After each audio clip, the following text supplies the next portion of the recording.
अल्हम्दुलिल्लाहि रब्बिल आलमीन वस्सलातु वस्सलामु अला सय्यिदिल अंबिया'i वल मुरसलीन व अला आलिहि व अस्हाबिहि अजमाइन अम्मा बाद फ़अऊज़ु बिल्लाहि मिनश शैतानिर रजीम बिस्मिल्लाहिर रहमानिर रहीम। कुछ सुनने और सुनाने से क़ब्ल हमारा अपने काम फरमाने वाले आक़ाए मौला हुज़ूर बेकसपना हदियतन बावाज़ बुलंद दुरूद शरीफ पढ़ी अल्लाहुम्मा सल्ली अला सय्यिदिना शफीअना हबीबना मौलाना मुहम्मद व अला आलिहि व अस्हाबिहि अफ़ज़ल सलावातिका व अज़ल मालूमातिका बारिक सल्ली सलातु व सलाम अलैका या रसूलल्लाह सलातु व सलाम अलैका या हबीबल्लाह। हज़रात, आप तो जानते हैं कि बेबाक खतीब साहब रहने के बाद इस नाचीज़ को कुछ कहने तो नहीं आता। उनके बोलने पर मैंने ठहरने की हिम्मत अफ़ज़ाई किया, मगर उनका बयान सुनकर अपने ईमान को मजबूत करना है। ज़्यादा वक्त लिए बगैर पीराने पीर हज़रत गौसे आज़म दस्तगीर रज़ियल्लाहु ताला अन्हु के बारे में एक वाक़या को शुरुआत करकर अपनी गुफ्तगू को समेट लूँगा। कुरान मजीद में अल्लाह रब्बुल इज़्ज़त फरमा रहे हैं, अला इन्ना औलिया अल्लाहि ला खौफुन अलैहिम व ला हुम यहज़नून। खबरदार, आगाह हो जाओ, अल्लाह के वलियों को ना कोई खौफ होता है और न जिदा होते हैं। अल्लज़ीना आमनू व कानू यत्तक़ून, जो ईमान लाए और मुत्तकी और परहेज़गार। ये महीना रबीउल सानी, जिसमें पीराने पीर हज़रत गौसे आज़म दस्तगीर रज़ियल्लाहु ताला अन्हु की 11वीं शरीफ मनाई जाती है और हमारे हज़रत शाह गौस मुहियुद्दीन क़ादरी चिश्ती रहमतुल्लाह अलैह का उर्स शरीफ भी है। मुनासिब यही है कि औलिया इकराम के वाक़यात को सुनने से जिंदगी को बसर करना हमारा फरीज़ा है।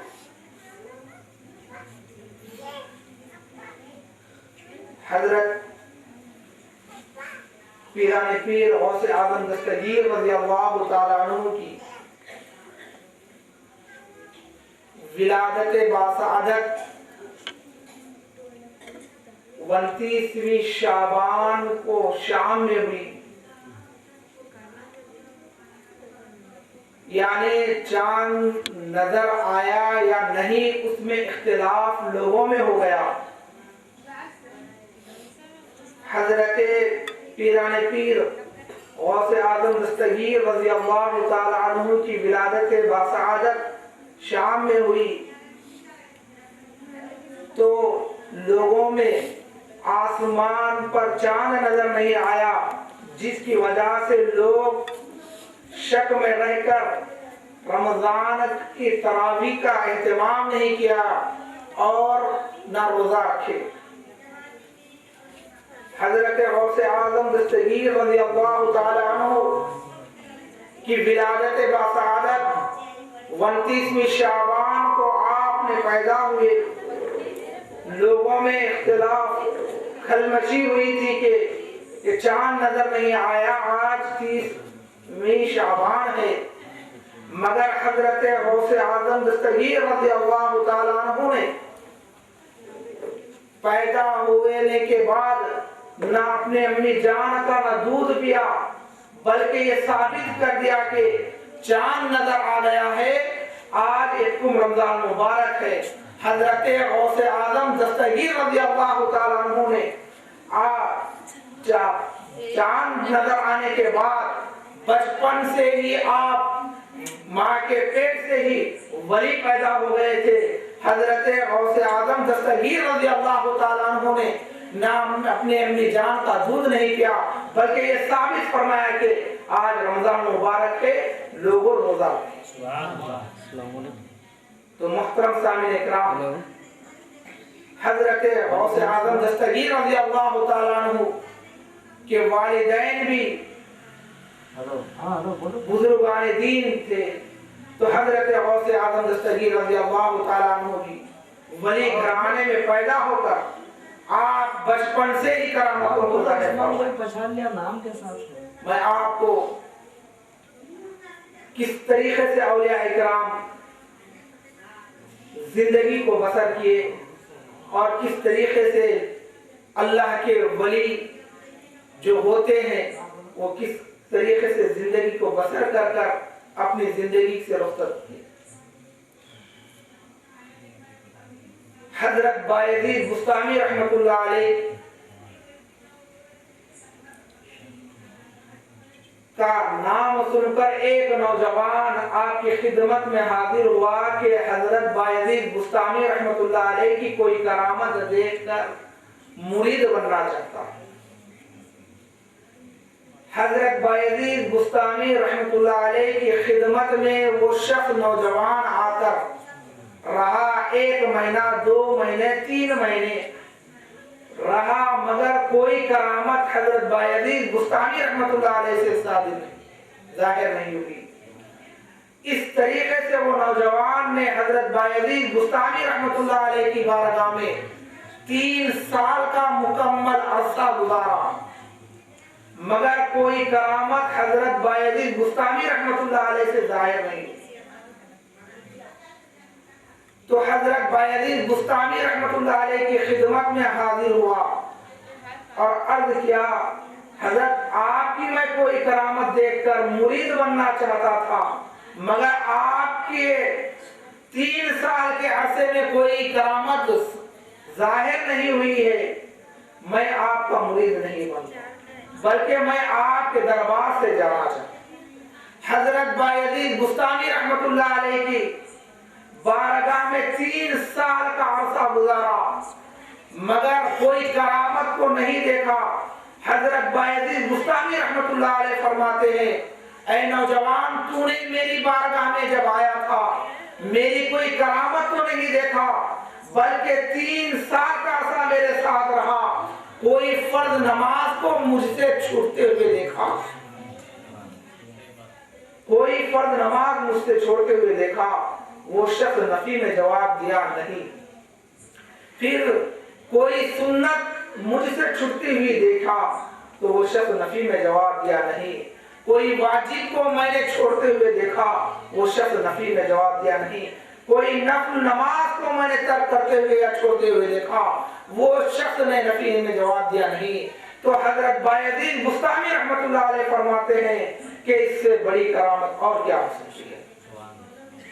तो मोहतरम सामीन इकराम, अल्लाह वाले इस तरीके से लोगों को राह रास्त पर लाते हैं। पहले तो फराइज को अंजाम देना चाहिए, उसके बाद सुन्नतों को अंजाम देना चाहिए, उसके बाद वाजिबात को अंजाम देना चाहिए, उसके बाद नफलों को अंजाम देना चाहिए। तो मोहतरम सामीन इकराम, औलिया अल्लाह जब अल्लाह के वो खुर्ब हो जाते हैं तो उनको वो दर्जा कब मिलता है। वो फर्ज को पढ़ते हैं, नफल को पढ़ते हैं, सुन्नतों पर अदा करते, सुन्नतें पढ़ते हैं, वाजिबात अदा करते हैं, नफल नमाजें पढ़ते हैं, जिक्र और अस्कार कर कर वो अल्लाह का खुर्ब हासिल कर जाते हैं।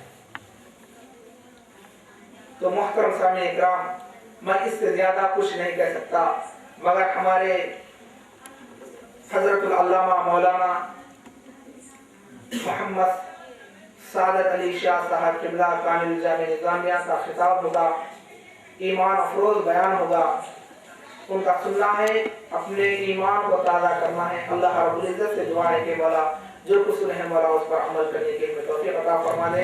इलाहाल आलमीन, जमीन से उठने वाली बलैया से महफूज अता फरमा दे, आसमान से उतरने वाली बलैया से महफूज अता फरमा दे। बिहुर्मत सय्यिदना मुहम्मद व अला आलिहि व अस्हाबिहि अजमाइन, वल्हम्दुलिल्लाहि रब्बिल आलमीन। बिस्मिल्लाहिर्रहमानिर्रहीम। इन्नल्लाह व मलाइकतहु युसल्लूना अलन नबी या अय्युहल्लज़ीना आमनू सल्लु अलैहि व सल्लिमू तस्लीमा अल्लाहुम्मा सल्लि अला सय्यिदिना मुहम्मदिन व अला आलि सय्यिदिना मुहम्मदिन व बारिक व सल्लिम सदक़ल्लाहुल अज़ीम व सदक़ रसूलुहुन नबिय्युल करीम व नहनु अला ज़ालिका लमिनश शाहिदीन व शाकिरीन वल्हम्दुलिल्लाहि रब्बिल आलमीन। सज्जादा नशीन बारगाह आलिया खातिया पीर तरीक़त रहबर शरीयत हज़रत अल्लामा मौलाना सैयद आरिफ क़ादरी साहब क़िबला मद्ददिल्लाहुल आली। सामईन मोहतरम, अल्हम्दुलिल्लाह आज हम एक वली कामिल की बारगाह में बैठे हैं और उनकी उर्स की महफिल है। और फिर आज की शब 11वीं की शब है, बड़े पीर की शब है। सरकार पीराने पीर गौसे आजम दस्तगीर रज़ियल्लाहु ताला अन्हु की 11वीं तो जगह जगह होती है। हर जगह उनके नाम का लंगर लगता है, मगर अफसोस के दुनिया को ये नहीं मालूम कि पीराने पीर क्या है। तो आइए हज़रत क़िबला के हुक्म के मुताबिक मुख्तसर वक्त में हम सरकार पीराने पीर गौसे आजम दस्तगीर रज़ियल्लाहु ताला अन्हु की शान को देखते हैं। कौन पीराने पीर? वो पीराने पीर अगर उनके खानदान को आप देखें तो आप हसनी भी हैं, हुसैनी भी हैं। आपके रगों में सरकार इमाम हसन का भी खून है तो इमाम हुसैन का भी खून है। दोनों तरफ से, ननियाल से भी आप सैयद हैं, ददियाल से भी आप सैयद हैं। ऐसी शान वाले पीराने पीर। और फिर आपकी पैदाइश कैसे घराने में हुई? आपके वालिद सैयद शेख मोहम्मद सालेह कैसी शान वाले आदमी।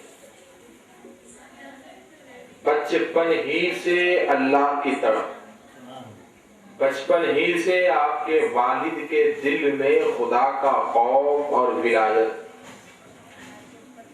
अल्लाह का खौफ इतना तारी हुआ पीराने पीर के वालिद के दिल में कि आप खाना छोड़ दिए, पानी छोड़ दिए, रिश्तेदार छोड़ दिए, दुनिया छोड़ दिए। और एक दिन ऐसी कैफियत में आ गए कि बस खुदा की मस्ती और कैफियत में भागते रहे। इतना भागे कि शहर पार हो गया, जंगल आ गया। अब जब जंगलों में भागते थक गए तो आप अपने होश में आए। और जब अपने होश में आए तो देखे कि भाई ना तो कोई आबादी है, ना कोई इंसान है, ना कोई पहचानने वाला है। हर तरफ जंगल ही जंगल है। और इनको खुद नहीं मालूम कि वो कहां तक आए। इनको खुद नहीं मालूम कि किस मुकाम पे आए, किस जगह आए, कहां आए, इनको खुद नहीं मालूम। अब भाग रहे थे तो कैफियत में थे, अब कैफियत उतर गई तो पैरों की थकान शुरू हो गई, जिस्म का दर्द शुरू हो गया, भूख लगना शुरू हो गई, प्यास लगना शुरू हो गई। अब जा रहे हैं, चलते भूख बढ़ रही है, प्यास बढ़ रही है। तो रास्ते में एक दरिया जा रहा पानी का, देखा कि पानी है, प्यास तो बड़ी अच्छी लगी है, पानी है, तबीयत खुश हो गई, चलो पानी तो पी के थोड़ा गुजारा कर लेंगे। तो अब नाले का पानी पीने के लिए झुके तो पानी में से एक अच्छा लाल बड़ा सेब तैरते हुए जा रहा। अब सेब देखे, बोले भूख लगी, चलो सेब खा लेंगे। सेब खा लिए, जल्दी पानी पी लिए। अब पानी भी पी लिए, सेब भी खा लिए, सुकून मिला। अब एक वली में और एक आम इंसान में फर्क क्या है? देखो, आम इंसान जिंदा रहने के लिए खाना खाता है, तो एक वली खुदा की इबादत के लिए जिस्म में कुव्वत पैदा करने के लिए खाना खाता है।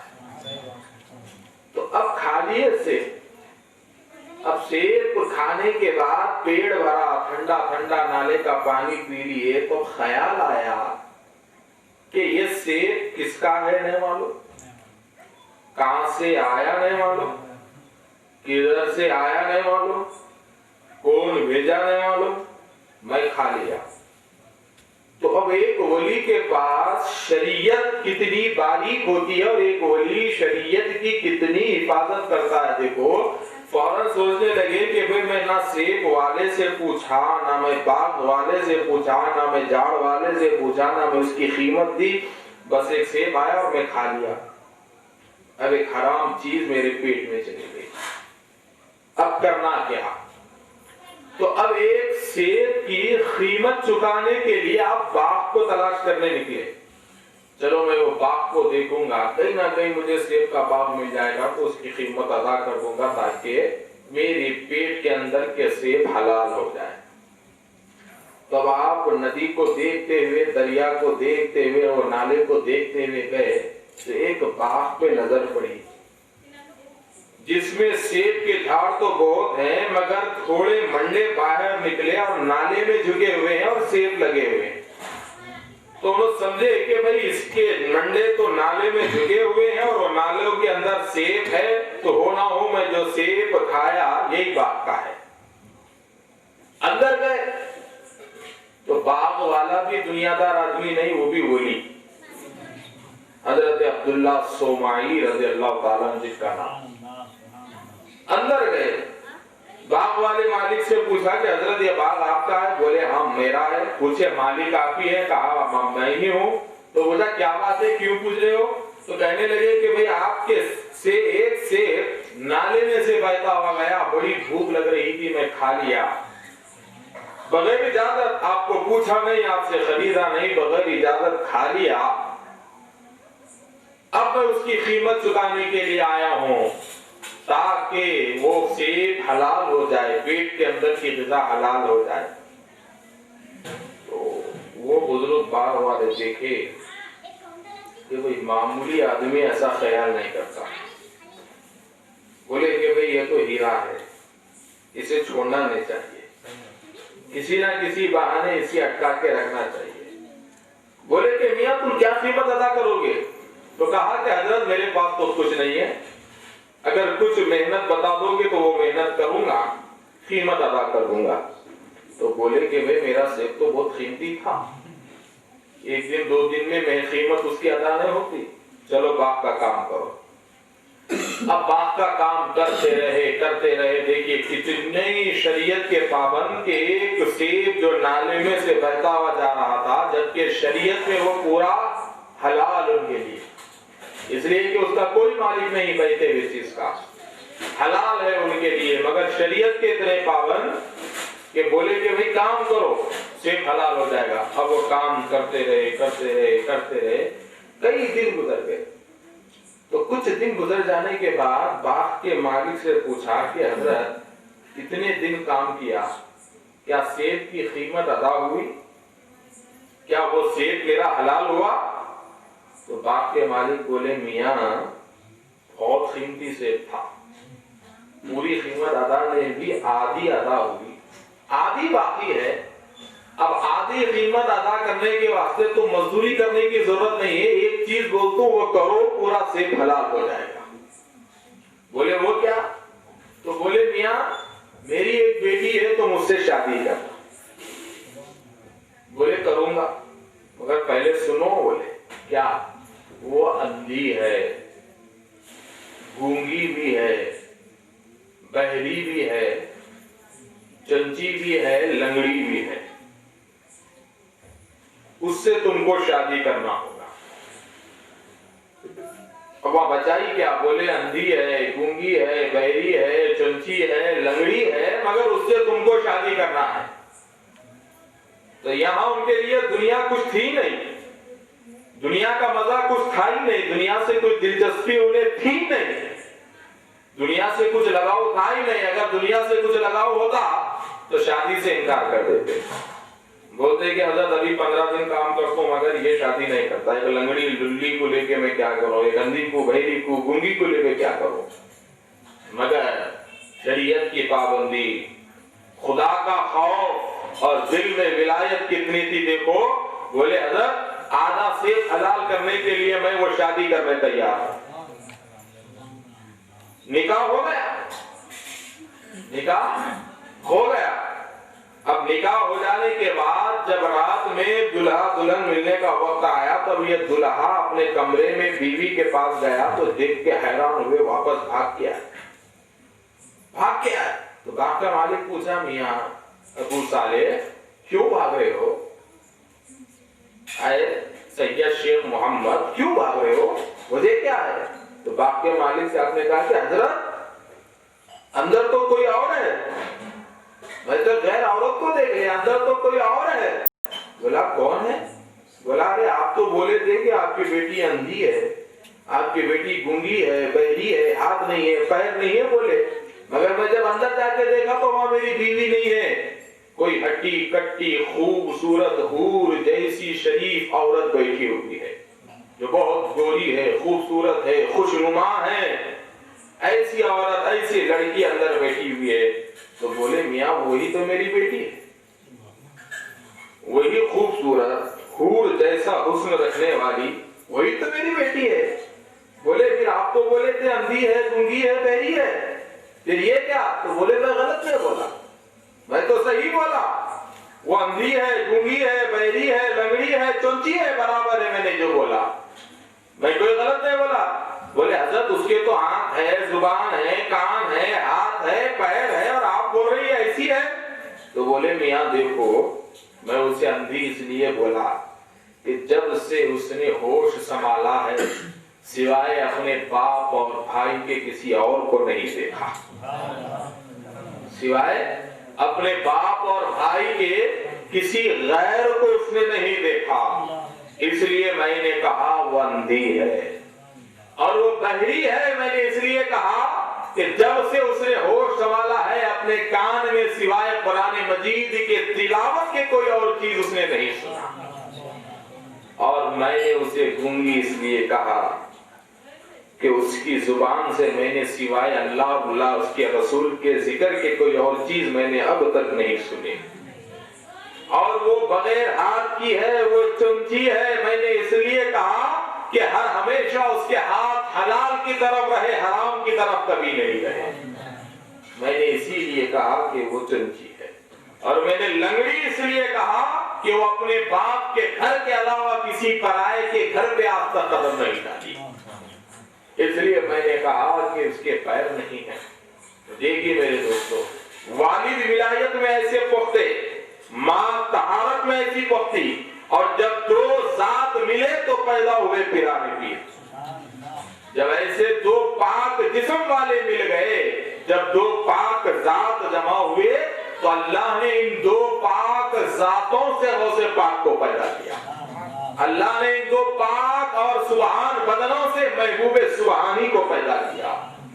और कैसे घराने में पैदा हो गया, ऐसा घराना पिराने पीर का, नाना वली, मामू वली, फूफी वली, खालू वली, ऐसी शान आपकी। नाना की विलायत का मामला क्या? वो जमाना ऊंटों के सफर करने का, जंगलों से जाने का, घोड़ों पे सफर करके जंगलों पे जाने का, कीमती चीजें लोगों के साथ होती सफर में, सोना होता, चांदी होती, तिजारत के सामान होते, रुपया होता, पैसा होता, हर चीज होती।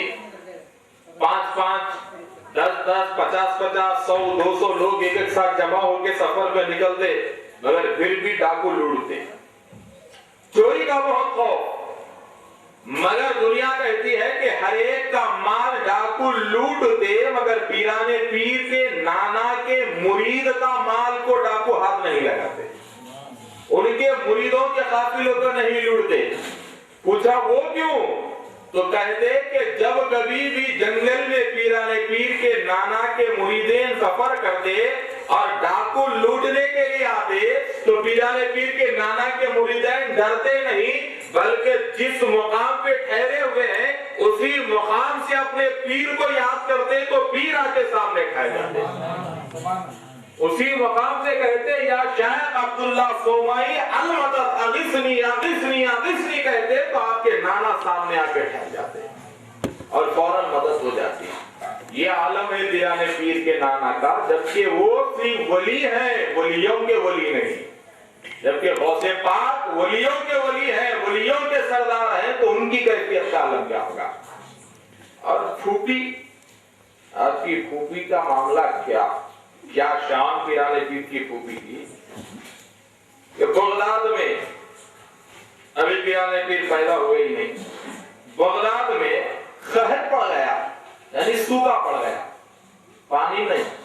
बरसात के कई मौसम चले गए, बारिश नहीं हुई।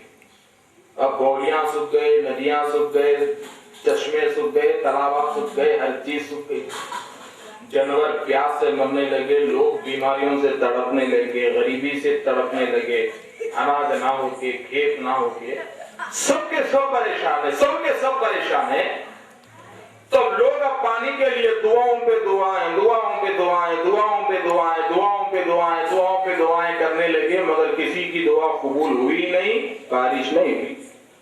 आखिरकार लोग तंग आ गए और तंग आके लोगों ने फैसला किया कि देखो एक जमाने से हम दुआ कर रहे, मगर नहीं मालूम कि क्या गुनाह हमसे हुआ, अल्लाह हमसे रहम नहीं कर रहा, नहीं कर रहा, बारिश नहीं हो रही। अब एक काम करते हैं, किसी सैयद से दुआ कराते हैं। एक काम करते हैं, किसी सैयद से दुआ कराते हैं। और सारे के सारे लोग, पूरा बगदाद पीराने पीर के फूफी के घर के सामने जमा हुआ और आवाज लगाई, अम्मा जान बाहर निकली। दरवाजा खुला, पर्दा सामने आया, अम्मा जान पीराने पीर की फूफी पर्दे में आई। पूछा क्या बात है, आज पूरा बगदाद हमारी चौखट पे नजर आ रहा है। लोगों ने कहा कि अम्मा जान बात ही कुछ ऐसी है, आप तो जानते हैं कि एक जमाने से बारिश नहीं हुई और पूरी रियासत में कहत है, सूखा है, खेत में घास भी नहीं है हरी, जानवर पानी को तड़प तड़प के मर रहे हैं, इंसान गुर्बत और भूख से मर रहे हैं। अगर कुछ दिन और बारिश नहीं हुई तो इंसान भूख के मारे एक दूसरे के खून का प्यासा बन जाएगा। ऐसी हालत हमारी, और हमने दुआ पे दुआ की, मगर क्या गुनाह हमसे हुआ है कि अल्लाह हम पे नेमत नाजिल नहीं कर रहा है। अब बड़ी आस लेके आपके पास आए हैं, आप तो अल्लाह की वली हैं, सरकार की नवासी हैं, आप दुआ कीजिए और हमें यकीन है कि आपकी दुआ अल्लाह कबूल करेगा। आपको बड़ा रहम आया, कहा कि ठीक है मैं दुआ करती हूँ। तो आपने कहा कि जरा मुझे दुआ करने दो, उसके लिए शर्त यह है कि जितने लोग मेरे आंगन में ठहरे हैं वो सब चले जाएं, आंगन खाली कर दो मेरा, ताकि मुझे वहां दुआ करना है। तो जितने लोग आंगन में ठहरे हुए थे दूर हट गए, आप अंदर गए। अब लोग समझ रहे कि अभी आंगन खाली हो गया, अब अम्मा जान पीराने पीर की फूफी मुसल्ला लाएंगे, आंगन में बिछाएंगे, वहां नमाज पढ़ेंगे, वहां दुआ करेंगे, उनकी दुआ पे सबको आमीन बोलना है। मगर इनकी दुआ का अंदाज ही बड़ा निराला, क्या घराना है बड़े पीर का, अंदाज ही दुआ का इनका बड़ा निराला। अंदर गई तो हाथ में मुसल्ला नहीं है, झाड़ू लेके आई, झाड़ू लेके आंगन में आए और झाड़ना शुरू कर दी। झाड़ते गई झाड़ते गई झाड़ते गई, पूरा आंगन खत्म हो गया। झाड़ू को जमीन पे फेंक के फिर अपने घर की चौखट पे आए और लोग हैरान है, अरे झाड़ रहे हैं, लोग हैरान है, झाड़ना झाड़ना पूरा आंगन खत्म हो गया। झाड़ू फेंके घर की दहलीज पे आए और आसमान की तरफ मुंह करके बोले कि मौला आए अल्लाह, झाड़ना मेरा काम था, छिनका डालना तेरा काम है। बोले कि परवरदिगार झाड़ना मेरा काम था, अब जमीन पे छिनका डालना तेरा काम है, मेरा आंगन छिनके का इंतजार कर रहा है। तो लोग कहते हैं कि कसम खुदा की, पीराने पीर की फूफी के मुंह से ये लफ्ज निकला कि एक ही लम्हे में बादल जमा होकर बारिश शुरू हो गई। बारिश शुरू हो गई। अब जैसा ही बारिश शुरू हो गई, अब रुकने का नाम नहीं ले रही। एक दिन हो गया, 2 दिन हो गए, 3 दिन हो गए, 1 हफ्ता हो गया। उधर नदियां भर गए, तालाबा भर गए, कुंटे भर गए, खेता भर गए। अब लोग डर गए कि पानी कहीं घरों में आ जाएगा। अब परेशान हो गए। अब परेशान होके बोले कि भाई ये बारिश रुकने वाली नहीं, जब तक के जो बुलाए उन्होंने नहीं बोला, उन्होंने बोले तक नहीं रुकती। अब बोले चलो भागो, फिर पिलाने पी के फूफी के घर फिर गए। बोले अम्मा जान